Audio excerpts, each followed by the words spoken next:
اعوذ باللہ من الشیطان الرجیم بسم اللہ الرحمن الرحیم الحمد للہ رب العالمین والصلاة والسلام علی سید الانبیاء والمرسلین وعلی اہل بیتہ الطیبین الطاہرین وصحبہ المنتجبین۔ خداوند عالم کے فضل و کرم سے اور اسی کی دی ہوئی توفیق سے 29 ماہ مبارک کے رمضان 1441 ہجری ہم نے 29ویں قرآن مجید کے جز کی سورہ نوح تک مکمل کیا تھا اپنے درس کو، اور پھر کیونکہ 30واں روزہ نہیں ہوا اور عید سعید فطر کا دن آ گیا، اس کے بعد ہم آج دوبارہ آپ کی خدمت میں حاضر ہو رہے ہیں، اور جو باقی حصہ رہ گیا ہے قرآن مجید کا 29واں پارہ آدھا اور 30واں پارہ مکمل، انشاءاللہ ہم اس کو تمام کرنے کی کوشش کریں گے۔ آپ سب کی خدمت میں گزشتہ عید فطر کی مبارکباد عرض کرتے ہیں۔ اللہ تعالیٰ کی بارگاہ میں دعا ہے اور امید ہے کہ آپ کے ہمارے روزے، عبادات، توبہ و استغفار، تلاوت قرآن مجید اور قرآن مجید میں غور و فکر اللہ تبارک و تعالیٰ اپنی بارگاہ میں قبول فرمائے، اور ہم سب کو ہمیشہ قرآن مجید کے ساتھ مربوط رہنے کی اور اسی کتاب سے زندگی گزارنے کا طریقہ سیکھنے کی، اسی کتاب سے نظریات، افکار اور عقائد کو حاصل کرنے کی، اور اسی کے ذریعے اپنی اصلاح کرنے کی پروردگار عالم ہم سب کو توفیق عطا فرمائے۔ تو ہم آغاز کر رہے ہیں سورہ جن سے، کہ جو سورہ نوح کے بعد ہے اور قرآن مجید کا 29واں جز ہے۔ اس کا ترجمہ اور مختصر وضاحت ہم آپ کی خدمت میں بیان کرتے ہیں۔ بنام خدائے رحمان رحیم، آیت نمبر 1۔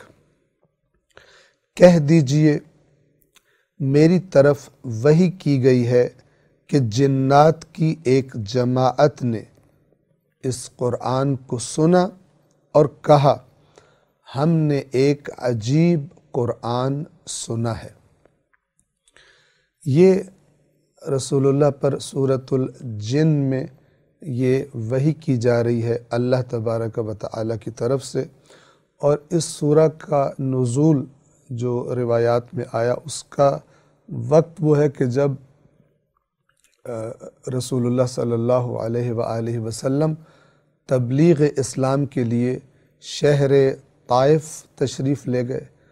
اور وہاں سے واپسی پر ایک مقام پر رسول اللہ قرآن کریم کی تلاوت فرما رہے تھے کہ جنوں کی ایک جماعت کا وہاں سے گزر ہوا، اور انہوں نے رسول اللہ کی تلاوت کو، قرآن مجید کی آیات کو سنا اور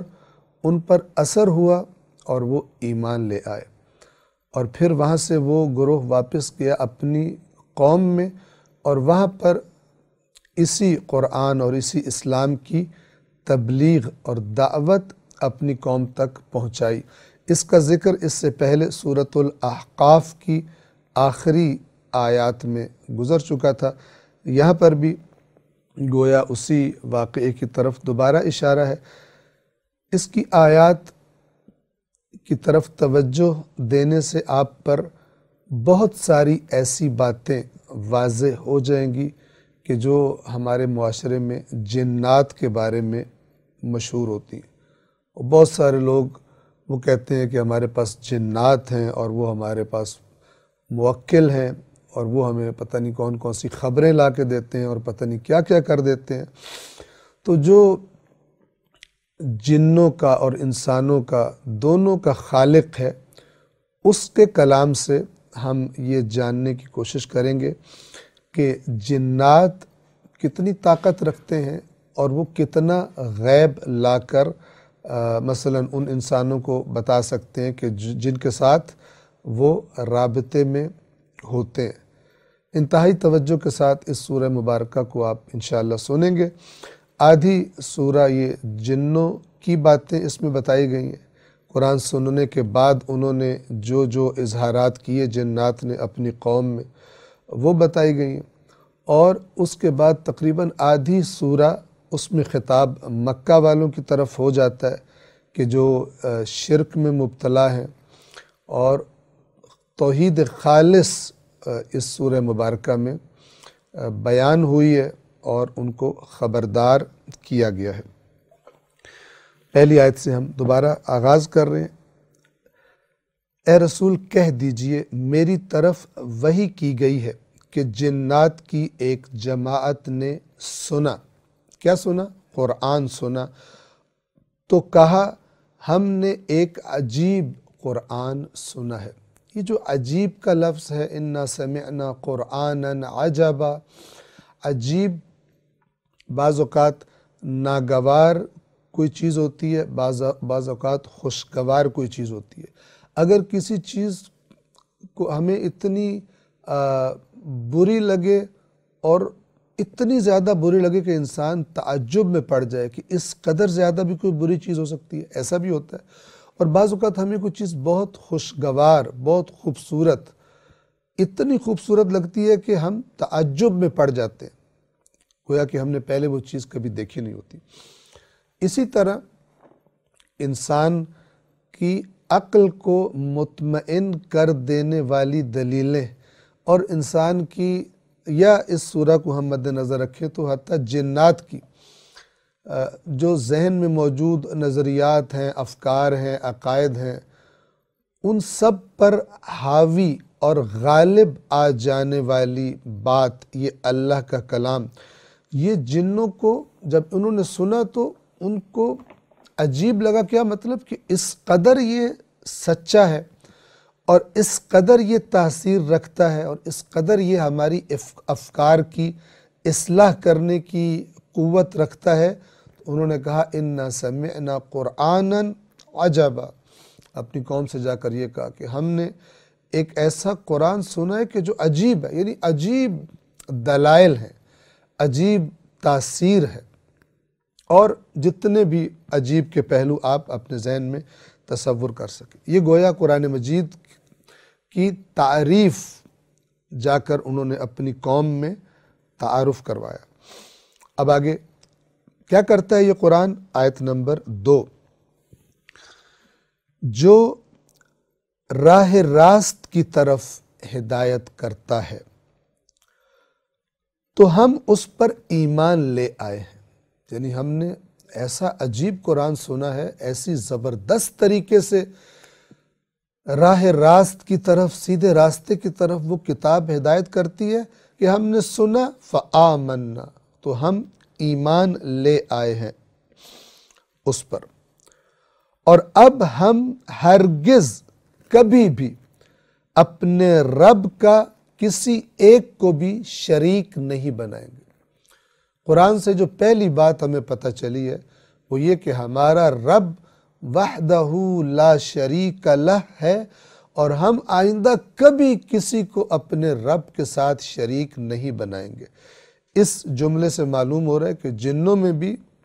گویا کہ شرک موجود تھا، چونکہ سب سے پہلا جو اثر بتا رہے ہیں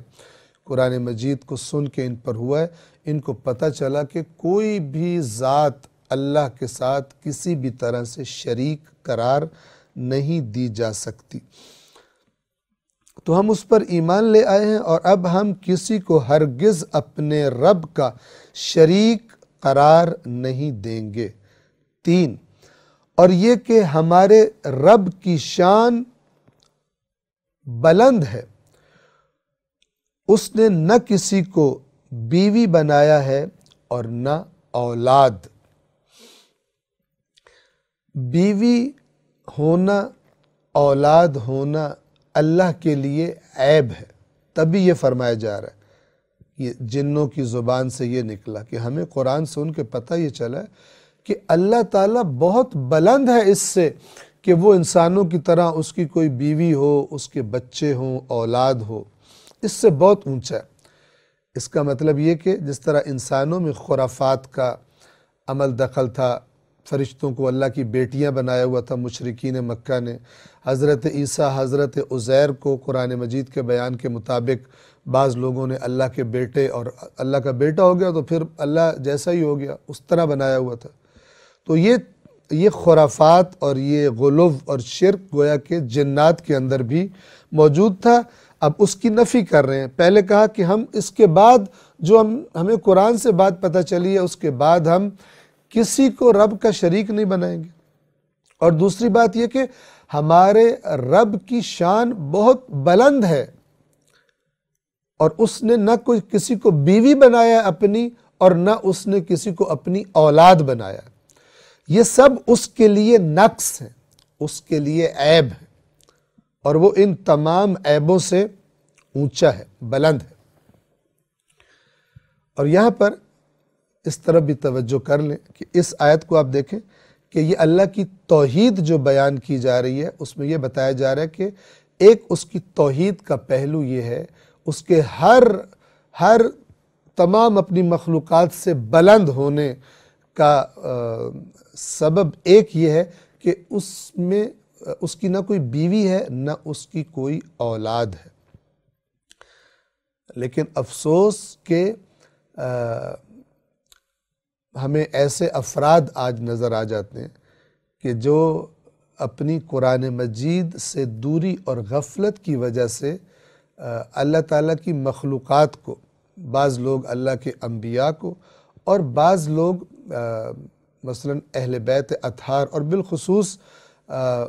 مولا علی علیہ السلام کو تہمت لگاتے ہیں اللہ ہونے کی، جبکہ عین اس وقت جب مولا علی علیہ السلام کو یہ جہلا اللہ کہہ رہے ہوتے ہیں، اس وقت ساتھ ساتھ مولا علی کی بیوی کی بھی تعریفیں کرتے ہیں، مولا علی کی اولاد کی بھی تعریفیں کرتے ہیں، مولا علی کے والد کی بھی تعریفیں کرتے ہیں۔ لیکن جب انسان عقل سے کام لینا چھوڑ دے تو پھر انسان میں اور حیوان میں قرآن کے مطابق کوئی فرق نہیں رہ جاتا۔ اور یہ کہ ہمارے پروردگار کی شان بلند ہے، اس نے نہ کسی کو بیوی بنایا ہے اور نہ اولاد بنایا ہے۔ 4، اور یہ کہ ہمارے کم عقل لوگ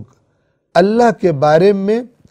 خلاف حق جھوٹی باطل باتیں کیا کرتے تھے۔ اب جب جنوں نے قرآن سنا، اور اے کاش کہ ہم سب بھی جتنا جنوں نے قرآن سنا تھا اتنا ہی ہم سن کے سمجھ لیں۔ اور بات کیا سمجھ آئی جنوں کو قرآن مجید سننے کے بعد؟ انہیں یہ سمجھ میں آیا کہ جنوں کے درمیان جو بے وقوف لوگ تھے، سفیہ ہونا کا لفظ ہے، سفیہ کہتے ہیں جو بے وقوف ہوتا ہے۔ قرآن مجید جب سنا جنوں نے تو ان کو اپنے درمیان موجود وہ جنات کہ جو گویا جنوں کے علماء بنے ہوئے تھے اور خطیب بنے ہوئے تھے، جو لوگوں کو اللہ کے بارے میں الٹی سیدھی باتیں کرتے تھے، اب ان جنوں کو وہ بے وقوف لگنے لگے۔ تو ان جنات نے کہا کہ اور یہ کہ ہمارے کم عقل لوگ، ہمارے سفیہ، ہمارے احمق لوگ اللہ کے بارے میں خلاف حق باتیں کیا کرتے تھے۔ خلاف حق کیا باتیں تھی؟ یہ جو بالخصوص جو اوپر بیان ہوئی کہ اوروں کو اللہ کا شریک بناتے تھے، اللہ کے لیے بیوی یا اللہ کے لیے اولاد کے قائل تھے۔ تو اب ان جنات پر واضح ہو گیا، اور اب قرآن کا انڈائریکٹ میسج مثلا ہمارے لیے کہ قرآن مجید کے پڑھنے کے بعد بھی کوئی کسی کو اللہ کا شریک بنائے یا اللہ کی بیوی سمجھے کوئی ہے،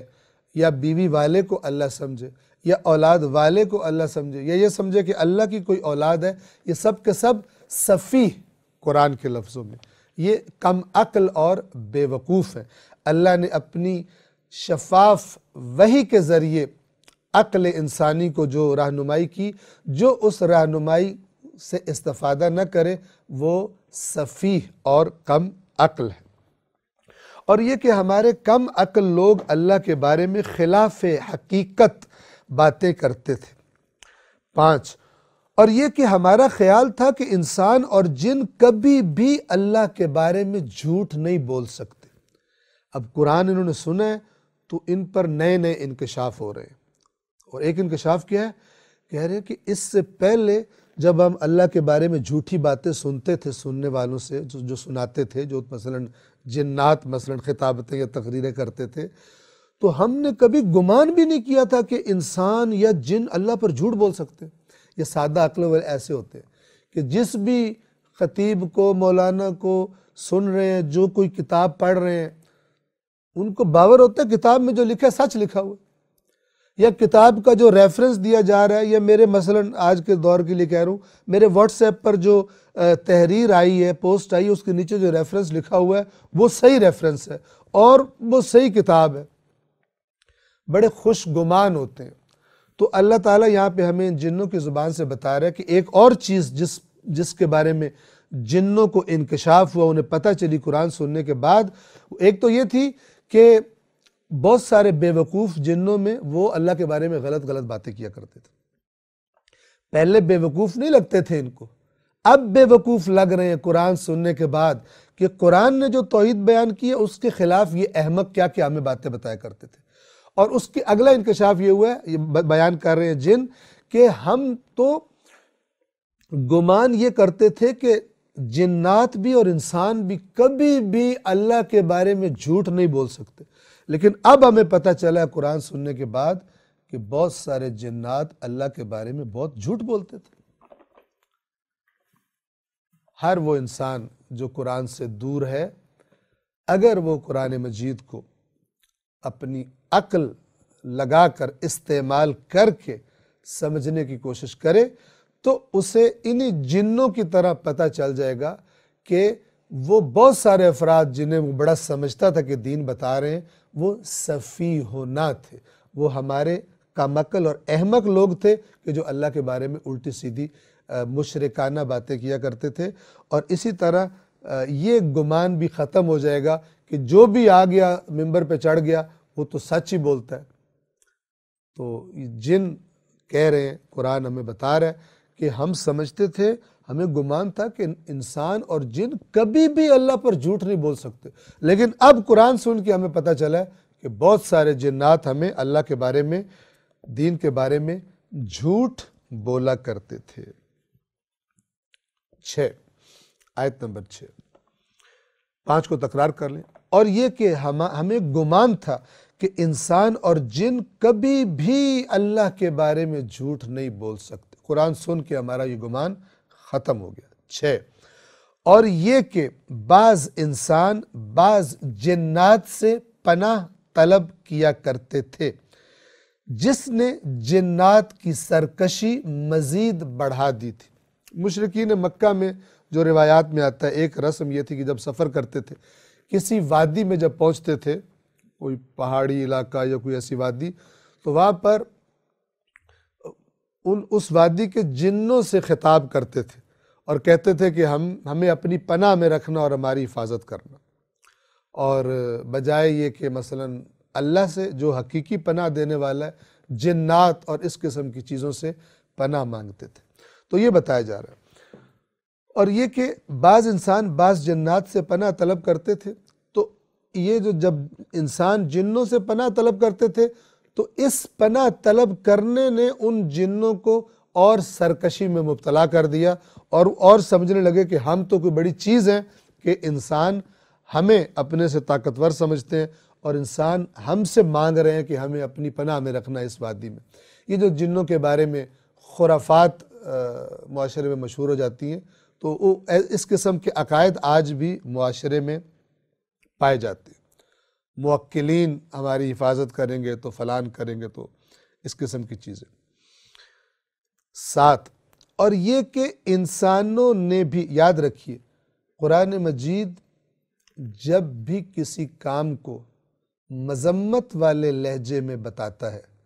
اس کا مطلب ہوتا ہے کہ وہ کام غلط ہے، اور اس کے بعد جتنے مرضی بندے کھڑے ہو جائیں اور کتابیں لکھ دی جائیں اور حدیثیں گھڑ لی جائیں اس بات کے ثابت کرنے کے لیے جس کی قرآن نفی کر رہا ہے، ہر چیز قرآن سے ٹکرا کر ٹوٹ جائے گی، قرآن کی بات اپنی جگہ پر، قرآن کا دیا ہوا نظریہ اپنی جگہ پر قائم رہے گا۔ اور جو قرآن مجید کو اپنا رہنما مان لے، ہزار قسم کی ٹینشنز اور خرافات اور مصیبتوں سے اللہ تعالیٰ اس کو نجات دے دیتا ہے۔ اور یہ کہ بعض انسان بعض جنات سے پناہ طلب کیا کرتے تھے، جس نے جنات کی سرکشی مزید بڑھا دی۔ 7، جیسے آج کل بھی کچھ لوگ چلے کاٹتے ہیں، چلے کاٹنے کا ڈرامہ کرتے ہیں تاکہ لوگوں سے کہیں کہ ہمارے پاس جن ہے، اور اس کے بعد جنوں کے نام پہ جو مرضی فراڈ لگانا ہے لوگوں کو لگا سکے۔ 7، اور یہ کہ انسانوں نے بھی تم جنات کی طرح گمان کر لیا تھا کہ اللہ کسی کو دوبارہ نہیں اٹھائے گا۔ یہ جو جنات رسول اللہ سے قرآن سن کر اپنی قوم کو تبلیغ کر رہے ہیں، وہ ان کو بتا رہے ہیں کہ ہمیں پتہ چلا کہ جس طرح تم جنوں میں سے بعض لوگ آخرت کے منکر ہیں، انسانوں میں سے بھی بعض لوگوں نے تم جنات کی طرح گمان کر لیا تھا کہ اللہ کسی کو دوبارہ نہیں اٹھائے گا، اور ہم نے جو قرآن سنا تو ہمیں پتہ چل گیا کہ اللہ جنوں اور انسانوں دونوں کو دوبارہ اٹھائے گا۔ 8، اور یہ کہ ہم نے آسمان کو لمس کیا ہے، ٹٹولا ہے، تو اسے سخت پہرے داروں اور شہابوں سے بھرا ہوا پایا۔ شہابوں یعنی وہی شہاب ثاقب کہ جو پہلے بیان ہو چکا کہ جب بھی کوئی شیطان آسمان سے کوئی خبر چرانے کے لیے اوپر جانے لگتا ہے تو اس کو وہاں سے مار پڑتی ہے ان شہاب کے ذریعے سے۔ تو اب یہ وہ جو اوپر آسمان میں کیفیت بن چکی ہے، آسمان کی حفاظت کا بندوبست ہو چکا ہے، اور یہ اوپر نہیں جا سکتے، اوپر کی خبریں نہیں سن سکتے، وہ اپنی زبان سے اقرار کر رہے ہیں۔ اور یہ کہ ہم نے آسمان کو ٹٹولا تو اسے سخت پہرے داروں اور شہابوں سے بھرا ہوا پایا۔ 9، اور یہ کہ پہلے یعنی اس سے پہلے ہم سننے کے لیے آسمان کے مقامات میں بیٹھا کرتے تھے، یعنی اس سے پہلے، اور جو روایات میں آیا ہے کہ رسول اللہ کی بعثت سے پہلے جن یعنی اللہ تعالیٰ نے اس طرح سے ان کے راستے ان شیاطین کے بند نہیں کیے تھے، یہ بعض خبریں چرا لیا کرتے تھے اوپر سے،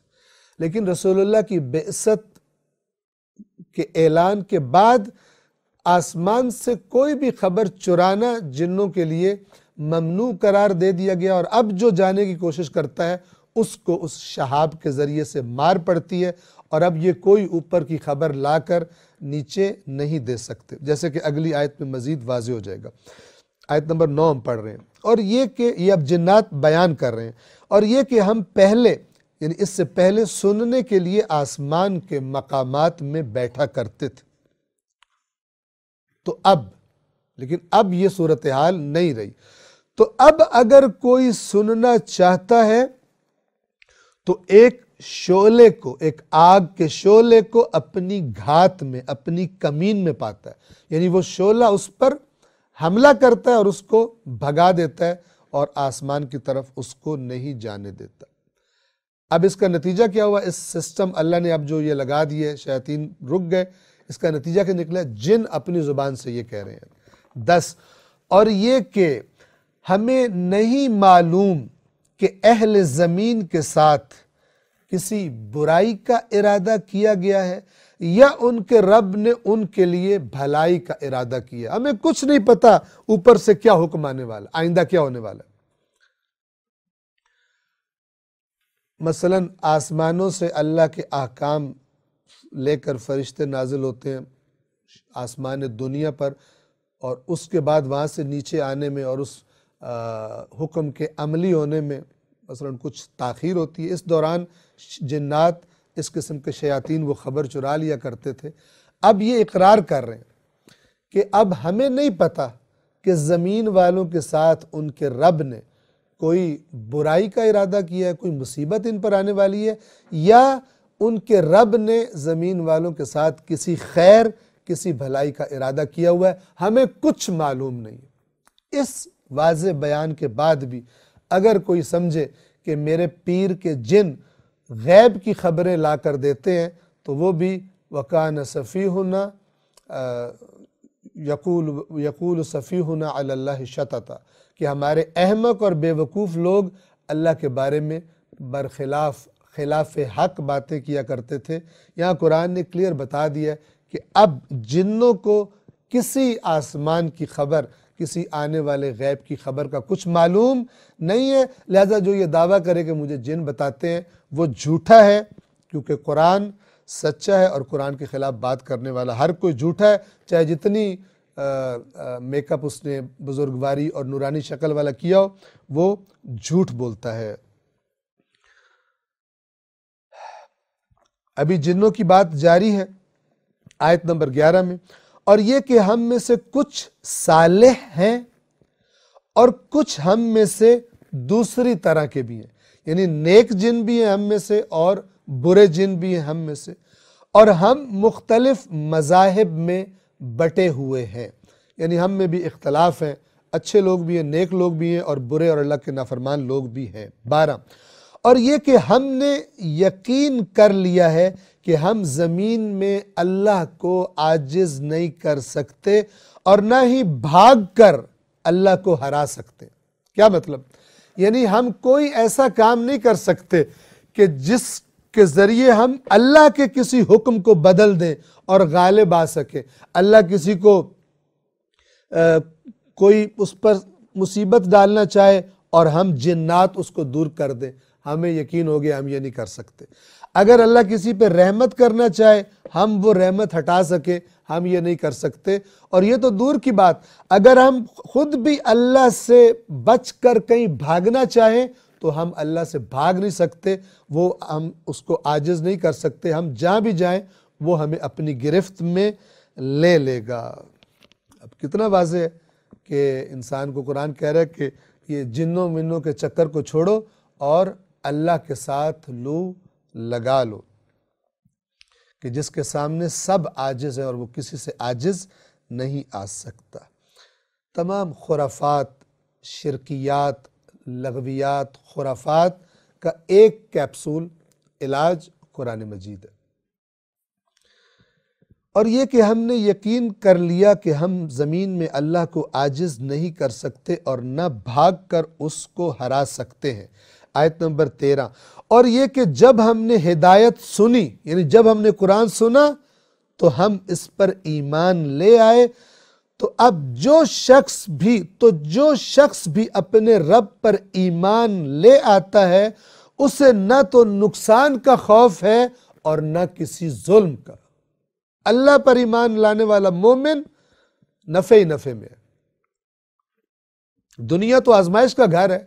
لیکن اینڈ رزلٹ جو انجام ہے، بہترین انجام، والعاقبۃ للمتقین والآخرۃ للمتقین۔ جو ایمان لے آیا، جن کہہ رہے ہیں ہم اس نتیجے پہ پہنچے، ہم نے ہدایت سنی، ہم ایمان لے آئے، پس جو شخص اپنے رب پر ایمان لاتا ہے اسے نہ تو نقصان کا خوف ہے اور نہ ہی ظلم کا کہ اس کے ساتھ کوئی بے انصافی ہو جائے گی۔ 14،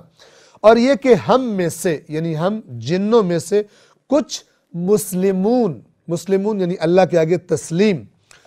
ہم میں سے کچھ مسلمان ہیں اور کچھ ہم میں سے منحرف بھی ہیں، یعنی راستے سے ہٹے ہوئے، انحراف کا، گمراہی کا شکار بھی ہیں۔ تو اب ان دونوں کی کیا صورتحال ہے ان میں سے؟ تو جس نے اسلام اختیار کیا، فمن اسلم، جو تسلیم ہے، جو مسلم ہو گیا، انہوں نے راہ راست کو اختیار کر لیا۔ 15، اور جو منحرف ہو گئے وہ جہنم کا ایندھن بن گئے۔ 16، اب یہاں سے جنوں کی بات جو اللہ تعالیٰ اپنے قرآن میں جنوں کی زبان سے بیان فرما رہا تھا، اس کے بعد والی جو آیات ہیں آپ کو پتہ چل جائے گا خود ہی کہ اب اللہ یہاں سے بات کا رخ موڑ دیتا ہے، یعنی اللہ خود مخاطب ہو جاتا ہے مکہ کے مشرکین سے کہ تمہیں جنوں کی باتیں ہم نے بتا دی، اب ہم مشرکین مکہ کے بارے میں، انسانوں کے بارے میں بات کر رہے ہیں۔ اور وہ کیا؟ آیت نمبر 16 سے، اور بریکٹس میں انہوں نے ترجمہ کرنے والوں نے لکھا ہے کہ انہیں یہ بھی سمجھا دیں، یعنی اے رسول مکہ والوں کو یہ بھی بتا دیں کہ اگر یہ لوگ صحیح راستے پر ثابت قدم رہے تو ہم انہیں وافر پانی سے سیراب کر دیں گے۔ اب یہاں وافر پانی سے مراد یہ بھی ہو سکتی ہے کہ وہی پانی صحرا تھا مکہ، اور پانی ایک بہت بڑی نعمت تھا ان کے لیے، یعنی ہم ان کو پانی سے سیراب کر دیں گے، اور ممکن ہے پانی ایک بڑی نعمت کا نام ہو اور ہے، اور مراد یہ ہو کہ ہم ان کو تمام ہر قسم کی نعمتیں جو ان کی زندگی کے لیے ضروری ہیں وہ ہم ان کو فراہم کر دیں گے، وافر فراوان ان کو عطا کر دیں گے۔ آیت نمبر 17، اور جب ہم یہ دنیا میں نعمتیں دیتے ہیں اس میں بھی آزمائش ہوتی ہے۔ آیت نمبر 17، تاکہ اس میں ہم ان کی آزمائش کریں، اور جو شخص اپنے پروردگار کے ذکر سے منہ پھیرے گا، یعنی انسان نیکی کرے، اللہ کوئی نعمت دے، وہ نعمت بھی انعام بھی ہوتا ہے، لیکن دنیا کا وہ انعام بھی آزمائش ہوتا ہے کہ اس کے بعد بندے کا رویہ کیا ہوتا ہے۔ ہم انہیں نعمت دیں گے تاکہ اس میں بھی ہم ان کی آزمائش کریں، اور آزمائش کیا ہے کہ نعمتوں کی فراوانی میں غرق ہو کے خدا کو بھول جاتا ہے اور نافرمان بن جاتا ہے یا نہیں، اور زیادہ شکر گزاری اس کو اللہ کی اطاعت کی طرف لے آتی ہے، تاکہ ہم اس میں ان کی آزمائش کریں، اور جو شخص اپنے پروردگار کے ذکر سے منہ پھیر لے گا، ذکر یعنی یاد، جب انسان برے کام کرتا ہے اللہ کو بھول جاتا ہوتا ہے، مراد ذکر سے اصل یہ ہوتا ہے، جو بھی اپنے پروردگار کی یاد سے منہ پھیرے گا وہ اسے سخت عذاب میں مبتلا کرے گا۔ اگلی جو آیات ہے چند توجہ کیجیے، خالص شفاف محکم توحید کا بیان ہے۔ جب یہ آیات اتری، یہ سورہ مکی سورہ ہے، اور مسجد الحرام کی، بیت اللہ کی کیفیت کیا تھی کہ بہت سارے بت مشرکین نے وہاں رکھے ہوئے تھے، اندر باہر صفا مروہ ان تمام جگہوں پر بت رکھے ہوئے تھے، اور جس طرح اللہ سے ایک اللہ سے دعا مانگنی چاہیے، تو یہ اپنے ان شریکوں سے، بتوں سے بھی، ان کو بھی پکارا کرتے تھے، ان سے بھی دعائیں مانگا کرتے تھے۔ تو جب رسول اللہ نے ایک اکیلے اللہ کو پکارنے کی دعوت بھی دی اور خود عملی طور پہ وہاں کر کے بھی دکھاتے تھے، تو ان مشرکین کو یہ بڑا عجیب بھی لگتا تھا، چونکہ یہ تو اپنے مشرکوں کے بارے میں بھی ان سے بھی دعائیں کرتے تھے، ان سے بھی حاجات مانگتے تھے، تو یہ اس کے قائل تھے۔ اب ان کو رسول اللہ پر غصہ آتا تھا، اور یہ قرآن کیفیت بیان کر رہا ہے کہ ایک ہجوم بنا لیتے تھے، اور قریب ہوتا تھا کہ رسول اللہ پر حملہ کر دیں کہ ایک اللہ سے دعا کیوں مانگ رہے ہو، ایک اللہ کو کیوں پکار رہے ہو، ہماری طرح اللہ کے علاوہ اوروں سے بھی تم دعا کیوں نہیں کرتے، حاجات طلب کیوں نہیں کرتے۔ آیت نمبر 18، اور یہ کہ مساجد اللہ کے لیے ہیں، پس اللہ کے ساتھ کسی کو نہ پکارو، فلا تدعو مع اللہ احدا، تدعو دعا کرنا، پکارنا، دعا کے لیے پکارنا، اور یہ کہ مساجد اللہ کے لیے ہیں، لہٰذا اللہ کے ساتھ کسی کو نہ پکارو۔ آیت نمبر 19، اور یہ کہ جب اللہ کا بندہ، یعنی یا مراد رسول اللہ ہے، اور یہ کہ جب اللہ کا بندہ اسے پکارنے کے لیے کھڑا ہوا تو قریب تھا کہ ہجوم اس پر ٹوٹ پڑے، یعنی اتنا ان کو غصہ آ رہا ہے ایک اللہ کے پکارے جانے پر، اتنے مانوس ہو گئے ہیں یہ اللہ کے ساتھ اپنے ان جن کو انہوں نے اللہ کا شریک بنایا ہوا، ان سے دعائیں مانگتے ہیں، حاجات طلب کرتے ہیں، ان سے اتنا مانوس ہو گئے کہ ان کو جب رسول اللہ نے ایک اللہ کو پکارنا شروع کیا تو ان کو ایسی آگ لگتی ہے کہ یہ اللہ کے اس عبد پر، رسول اللہ پر قریب ہے کہ پورا ہجوم حملہ کر دے۔ یعنی جب بھی رسول اللہ وہ عبادت شروع کرتے تھے اور اس میں مثلاً یا دعا کرتے ہیں، اللہ کو پکارتے ہیں صرف جو آیت کے لفظ ہیں، اور جب اللہ کا بندہ کھڑا ہوتا ہے اس سے پکارنے کے لیے، اللہ کو پکارنے کے لیے، تو قریب ہوتا ہے کہ یہ ہجوم اس پر ٹوٹ پڑے۔ یعنی جب رسول اللہ وہاں پر آ کر یہ اللہ تعالیٰ کو پکارتے تو فوراً لوگ جمع ہونا شروع ہو جاتے کہ یہ دیکھو کیا کر رہا ہے، اور چونکہ ان کے نظریات کے خلاف تھا تو قریب ہوتا تھا کہ یہ سارے رسول اللہ پر مل کر ابھی حملہ ہی کر دیں گے، آوازیں کستے اور توہین کرتے اور مذاق اڑاتے، اور یہ سب کچھ اللہ کا نبی اس ابتدائے دین کی دعوت کے زمانے میں یہ سب رسول اللہ نے برداشت کیا۔ 20، اب اللہ تعالیٰ رسول پاک کو حکم دے رہا ہے کہ آپ ان کو بتا دیں کہ آپ کا مثلاً اللہ تبارک و تعالیٰ کے بارے میں نظریہ کیا ہے، معبود کون ہوتا ہے، نفع اور نقصان کا مالک کون ہوتا ہے۔ اور ظاہر ہے کہ جو نفع اور نقصان کا مالک ہے،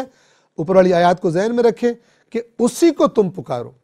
جن کو تم نے شریک سمجھ لیا ہے، جن کو تم اللہ کے ساتھ پکارتے ہو، وہ کسی نفع نقصان کے مالک نہیں ہے۔ اور آپ دیکھیے کہ آنے والے وقت تک کے لیے اپنی ذات کو اللہ تبارک و تعالیٰ نے اپنے رسول سے کہا کہ آپ انہیں بتا دیں کہ میں یعنی رسول اللہ تمہارے کسی نفع نقصان کا مالک نہیں ہوں، اللہ تبارک و تعالیٰ تمہارے نفع اور نقصان کا مالک ہے۔ توجہ کیجیے آیت نمبر 19، آیت نمبر 20، اے رسول کہہ دیجئے میں تو صرف اپنے رب کو پکارتا ہوں اور اس کے ساتھ کسی کو شریک نہیں ٹھہراتا، یعنی میں صرف اپنے رب سے دعا مانگتا ہوں اور میں کسی کو دعا مانگنے میں اپنے رب کے ساتھ شریک نہیں کرتا، کسی اور کو نہیں پکارتا۔ 21، کیوں نہیں پکارتا؟ کیونکہ نفع نقصان کا مالک اللہ ہے۔ اے رسول کہہ دیجئے میں تمہارے لیے کسی نقصان کا اختیار رکھتا ہوں، نہ کسی ہدایت کا، نہ کسی فائدے کا، یعنی ہدایت کے اعتبار سے فائدہ کر دوں، میرے اختیار میں کچھ نہیں ہے۔ ایک چیز میری ذمہ داری بتائی گئی ہے، وہ اگلی ایک آیت چھوڑ کر آگے آ جائے گی، اللہ کے بعد، یعنی میں تمہارے لیے نہ کسی نقصان کا اختیار رکھتا ہوں، نہ تمہارے لیے کسی ہدایت، کسی فائدے کا اختیار رکھتا ہوں۔ 22، اے رسول کہہ دیجئے مجھے اللہ سے ہرگز کوئی نہیں بچا سکتا اور نہ ہرگز اس کے سوا کوئی جائے پناہ پا سکوں گا۔ یعنی اگر اللہ کی ذات وہ ذات ہے کہ اگر مجھے وہ پکڑنا چاہے، گرفت میں لینا چاہے،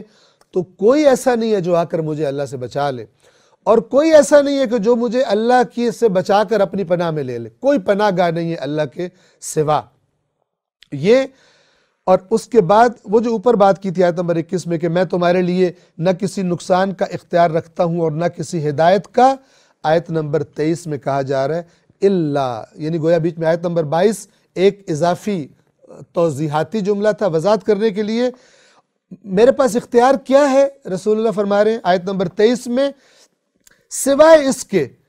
کہ صرف اللہ کی بات اور اس کے پیغامات کا پہنچانا، یہ میں تمہارا فائدہ کر سکتا ہوں کہ اللہ کا پیغام میں تمہیں پہنچا رہا ہوں، اب تمہاری مرضی ہے اس کو مانو یا اس کو نہ مانو، مانو گے تو اللہ تمہیں انعام دے گا، نہیں مانو گے تو اللہ تمہیں سزا دے گا،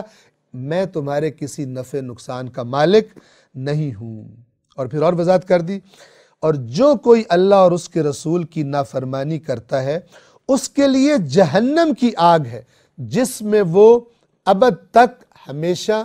رہیں گے۔ 24، یہاں تک کہ وہ اسے دیکھ لیں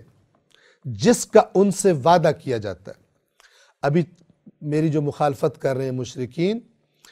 یہ ایک وقت آئے گا اس اپنی خرابیوں میں لگے رہیں گے، یہاں تک کہ دیکھ لیں گے اس چیز کو جس کا ان سے وعدہ کیا جاتا ہے، تو انہیں معلوم ہو جائے گا کہ کس کا مددگار زیادہ کمزور ہے اور کس کی جماعت کم ہے، کس کے ساتھ بندے تھوڑے ہیں۔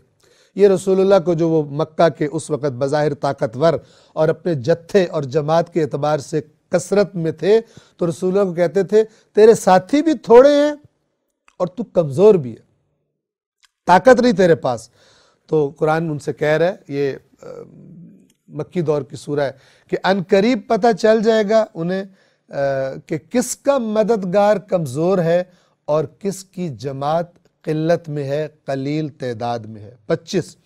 اے رسول کہہ دیجئے میں نہیں جانتا